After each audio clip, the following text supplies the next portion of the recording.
uno de los directores más controversiales del cine estadounidense, conocido con el sobrenombre de Bloody Sam, debido a la cruda violencia que se muestra en sus filmes, así como en su propia personalidad. Sam Peckinpah, nacido en 1925 en Fresno, California. Después de dirigir clásicos del western tardío, como Grupo Salvaje y el subversivo thriller Perros de Paja, protagonizado por Dustin Hoffman.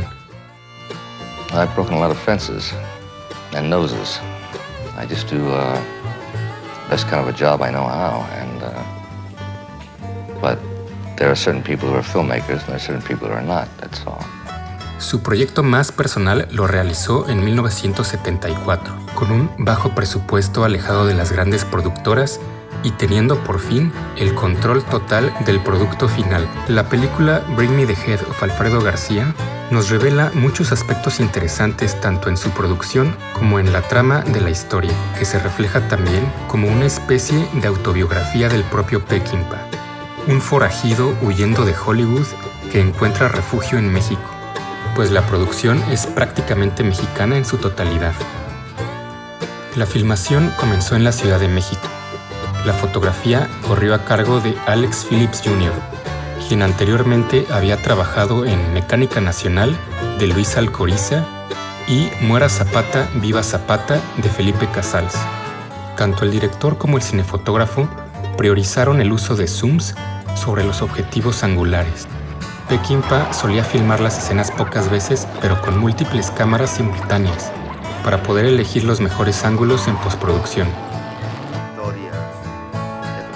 La película inicia durante una extraña misa que remite a épocas antiguas. Un poderoso hacendado descubre que su joven hija está embarazada y luego de una tortura le saca el nombre del padre. Bring me the head of Alfredo García. Tráiganmela.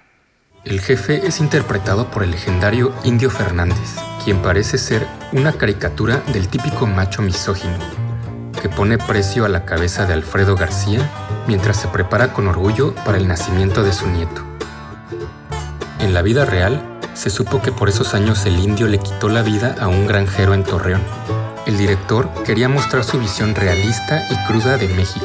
Buscó diversas locaciones para filmar las escenas del bar, donde trabaja Benny, el protagonista, y terminó usando el extinto bar Tlaquepaque, en la Plaza Garibaldi de la Ciudad de México. Benny es un americano varado en México, un exmilitar retirado que toca el piano y atiende el bar. La recompensa por la cabeza de Alfredo García parece su oportunidad de escape. El actor Warren Oates interpretó el papel del antihéroe nihilista a la perfección. Fue un actor que jamás hubiera obtenido un protagónico para las películas de los grandes estudios en Hollywood. También está Elita, su novia prostituta, que además también tuvo su historia con el desaparecido Alfredo García. La actriz sonorense Isela Vega, en su segundo papel en idioma inglés, logró dotar a su personaje de una ternura y ambigüedad seductora, que le valió una nominación al premio Ariel.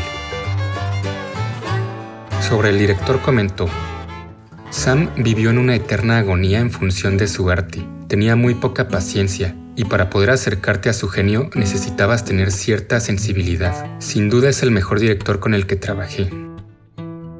La pareja se embarca en una travesía condenada al fracaso. Nos enteramos que Alfredo García ya está muerto y el objetivo es ir en busca de su tumba. La película se rebosa en un ambiente sucio, tanto literal como figurativo. Carreteras llenas de polvo, cuartos de hotel en ruinas, personajes ebrios manejando autos destartalados. En medio de este infierno está la escena más famosa del filme.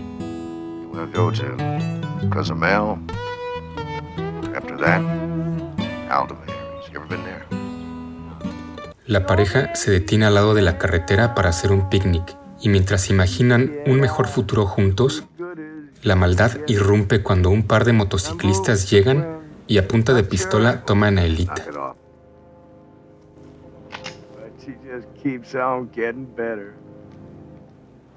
Se dice que Isela Vega improvisó durante la escena y el director dejó que las cámaras siguieran rodando.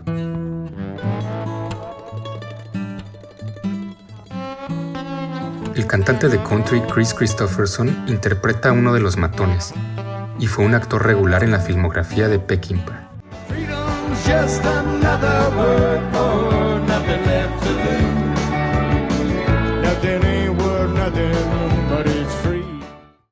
Mientras la cinta avanza, se van incrementando las escenas escabrosas y macabras. La forma de filmar la acción y violencia, con un tono casi poético y en cámara lenta, fueron el sello de Bloody Sam. A la fecha ha influenciado a muchos directores, sobre todo Quentin Tarantino, quien prácticamente copia escenas completas y estructuras del guión. Son de profundo simbolismo y hasta humor negro las secuencias con Benny manejando y llevando en el asiento del pasajero por todos lados la cabeza decapitada repleta de moscas. ¿Cómo llegó la cabeza ahí?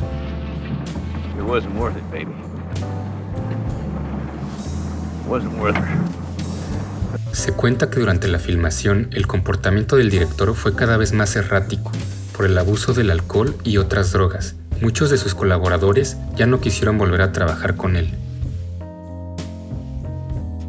Al final, el obstinado Benny llevará la cabeza a el jefe, pero después de todo el infierno acontecido, el dinero deja de ser su principal interés. Es una auténtica declaración nihilista que equipara a la propia carrera del director Peckinpah. La polémica cinta fue boicoteada en Estados Unidos, por lo que terminó siendo un fracaso comercial y de crítica. Actualmente ha sido revalorizada como una extraña obra maestra descrita por el crítico Roger Ebert como un violento y triste poema sobre la condición humana. Why does violence have such a point of intoxication? Why do people structure their day on killing? Cuéntame en los comentarios si has visto esta película y qué opinión tienes sobre ella.